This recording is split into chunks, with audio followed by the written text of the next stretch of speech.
On peut considérer qu'une société à l'origine est faite pour regrouper différentes personnes.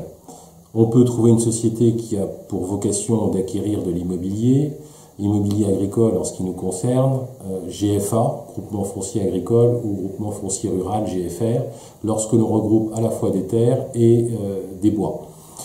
La société va ressembler à une société civile immobilière que l'on a l'habitude de pratiquer, qui va bénéficier d'une sorte d'agrément sous réserve de louer ses terres par bail rural à long terme, ce qui va nous permettre par la suite d'avoir un avantage fiscal en matière de transmission, soit par donation, soit par succession, ou encore avoir un avantage fiscal en matière d'IFI.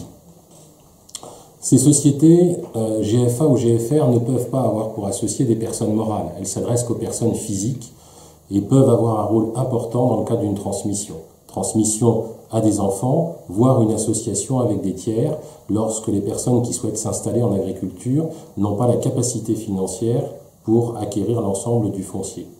Les parts peuvent ensuite être vendues ou données ou transmises par voie de succession. Il n'y a pas de droit d'enregistrement sur les cessions à titre onéreux de parts de GFA et de GFR.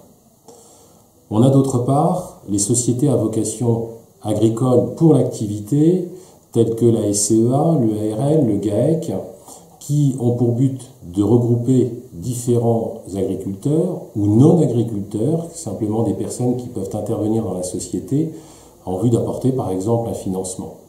Certaines sociétés peuvent n'avoir qu'un seul associé, ce sera le cas de l'EARL. Elle sera donc une société unipersonnelle.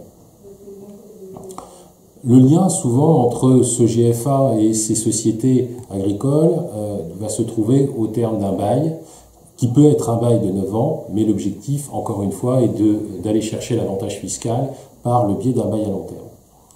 La transmission va pouvoir s'opérer, d'une part, en transmettant les parts aux enfants, par exemple, soit en pleine propriété, soit au terme d'un démembrement. Démembrement avec une nue propriété et un usufruit.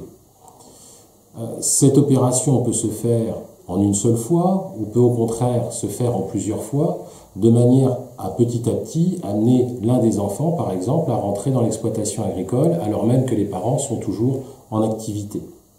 Ça va permettre aussi de pouvoir allier des parents, des enfants, mais aussi éventuellement un investisseur qui va pouvoir avoir des parts sociales et qui n'aura pas la qualité d'associé exploitant.